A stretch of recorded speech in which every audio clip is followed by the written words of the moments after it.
My blog, gardenmyths.com, has reached a major milestone. We've had 10 million visitors.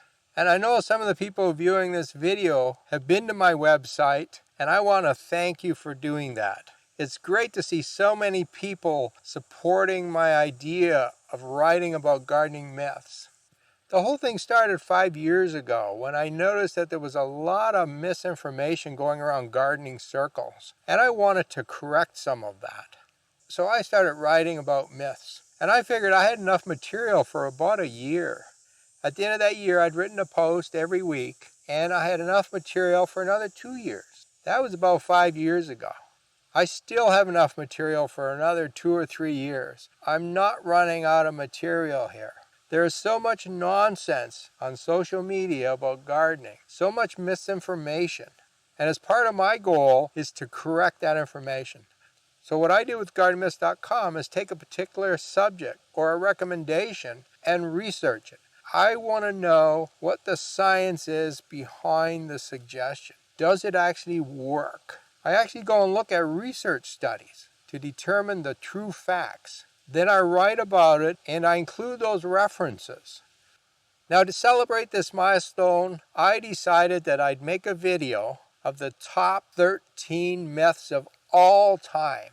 So these are the myths that had more people come and read them than any others. And I'm going to present them in reverse order, starting at number 13. And I'll present them as true facts. I won't state them as myths. And each one will have a little bit of an explanation, and then we'll move on to the next. I don't want to make this a very long video. So let's get started. In spot number 13, wilting plants may not need to be watered. Very common advice. If your leaves are wilting, you've got to water. The plant's not getting enough water. That may be true, but here's the big problem. If you've been overwatering your plants, the roots may have died, and the plant is wilting because it's too wet. The last thing you want to do is water. Don't water because your plant leaves are wilting. Water because when you stick your finger in the soil, it's dry. Number 12, beer is not a good slug trap. There's lots of stuff written about how to get rid of slugs, and beer is a very common one. The good thing about beer is that it actually does work. You will catch some slugs. But for every slug you catch, there's another 10 that have come and had a drink of beer and left. And if you go to my blog, there's actually a video there that shows what happens during the night. And the slugs come and they drink and they leave. Now that video is sped up, so you don't have to spend hours watching that. It's actually a very funny movie. What does work for slugs? The best thing are commercial slug baits. Most of the other things that you hear about on social media just do not work. Eggshells have almost no use in the garden. They don't stop slugs. They don't stop BER on tomatoes. They don't add calcium to your soil unless your soil is extremely acidic. I have a little study where I put eggshells in the soil and dig some up every year for 5 years. And after 5 years in that soil, the eggshell is still intact. It does not decompose in soil. About the only use of eggshells in the garden is to feed chickens or leave it around the soil so other birds will pick it up. Number 10, fish fertilizer is one of the most expensive fertilizers you can buy. Now, there's nothing wrong with fish fertilizer. And if you can get fish cheap, use it. It's great for the garden. But the fish fertilizer, that fish emulsion that's being sold, is extremely expensive when you look at what you're paying for nitrogen. And nitrogen is the one nutrient that's probably missing from your soil. So that's really the one you're buying. And let's not forget that most fish fertilizer is made from fish that are actually harvested from the sea. These aren't fish leftovers from the fish industry. We actually go out with boats, catch these fish, bring them back, digest them up, and turn them into fertilizer. That's harming the larger fish in the ocean that need these smaller fish to live on.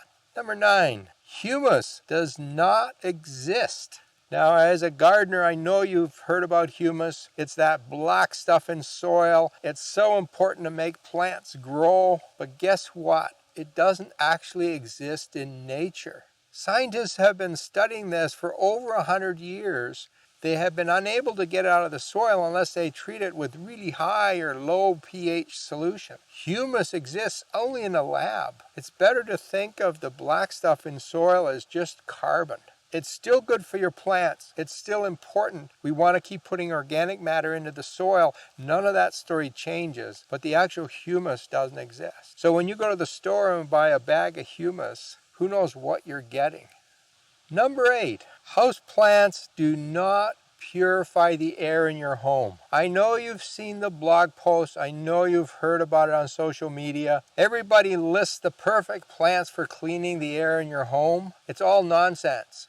House plants do not clean the air in your home. Now they do absorb some chemicals, but the chemicals that come out of our carpets and furniture and paint and deodorants is much, much higher than the little bit that plants will absorb. You'd have to fill your house with plants to have any effect. And by the way, houseplants also don't change the oxygen level in the air in a home. So you don't have to worry about them being in your bedroom and using up too much oxygen or creating too much oxygen. It doesn't really matter. The amount they produce is so small, it doesn't change the amount in air.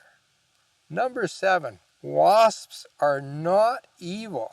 I have a blog post about wasp myths. People are afraid of these things. But you know, if you leave them alone and you don't go near their home, they will leave you alone. I have them on me all the time when I'm in the garden. I never get stung. Now, if I go to one of their nests, and it's usually an underground nest that I can't see, and I go and do some weeding there, they will come out and sting me. But now they're threatened. You are harming the wasp and they're defending themselves. But you can stand a couple feet away and watch them all day long. They won't bother you. Landscape fabric has no place in the garden.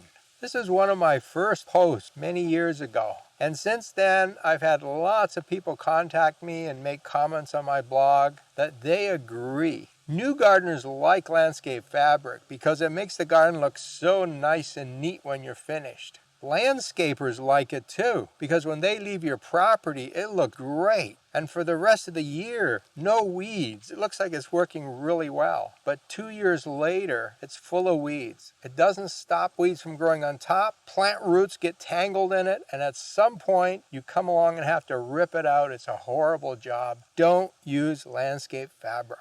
All right, number 5. This is the all-time biggest myth there is.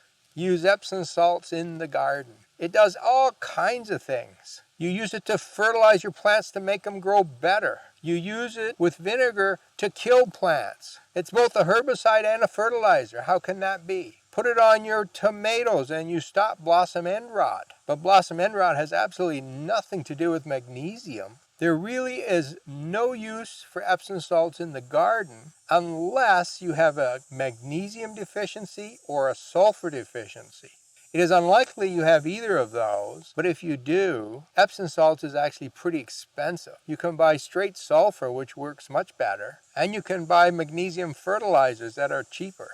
So Epsom salt should not be used in the garden. Number 4, dish soap harms plants. I'm actually surprised at how popular this blog post is, but I think a lot of people haven't realized the damage it causes. Now, if you put a couple drops in a gallon of water, it won't harm your plants. But if you use a larger amount in these insecticidal type sprays, you can certainly damage your plants. And I have lots of comments on the blog post of people that say something like, "Oh, I wish I'd read this sooner. I just sprayed my plants. The leaves are all brown and falling off. Now I know, don't use dish soap in the garden." If you want to use a soap spray, buy yourself some insecticidal soap. It's a different chemical. It still might hurt your plants, but it's much less likely to hurt your plants. Number 3, you do not need a pump in a pond to control algae. 13 years ago, I built a pond with no pump, no electricity, no chemicals. It was a great success. I don't do anything to the pond except top up the water. And about 4 years ago, I wrote a book called Building Natural Ponds that walks you through the whole process of building these kinds of natural ponds. And we have a very popular Facebook group with the same name, Building Natural Ponds. You don't need all this hardware and chemical. Number 2, Vinegar does not kill weeds. So what happens is that people go out with their vinegar sprays, they spray their weeds, they come back in a couple of hours or the next morning, the weeds are brown, they look dead. But if you come back a couple weeks later, they're green again. And I have a video to show you that. I have several blogs to show you that. Except for little seedlings, vinegar does not kill weeds. Even very strong 20% acetic acid doesn't kill a lot of plants. It does kill some types of weeds, but many of them it is ineffective. Now we're down to number 1. My most popular blog post is also one of the first that I wrote about. Citronella plants do not keep mosquitoes away. Now all the nurseries sell citronella plants, but that plant is actually a pelargonium, or if you want to call it by an incorrect name, it's a scented geranium. The real citronella plant, the one that is used to extract citronella, is actually a tall grass that's not hardy. Almost nobody grows that. And even if you did, that plant does not keep mosquitoes out of your garden. It's only the extracted, concentrated citronella that has a mild effect. And even it is not really good at controlling mosquitoes. As far as I know, there is no plant that's grown in gardens in North America that controls mosquitoes except the eucalyptus tree. And apparently you need several of them. And if you're sitting in the middle of this grove of eucalyptus, you'll have fewer mosquitoes. No other plant controls mosquitoes in the garden. Well, I hope you've enjoyed this trip down memory lane. If you want to read about these myths or hundreds of other myths, come to my website, gardenmyths.com. I've also published 2 books called Garden Myths, Book 1 and Book 2, and each one contains about 120 different myths. Both books are different, and a lot of the myths in those books are not on my website. If you're interested in those books, click on the link for the book. If you want to watch more of my videos, I'll post those in the top left-hand corner. Have a great day in the garden.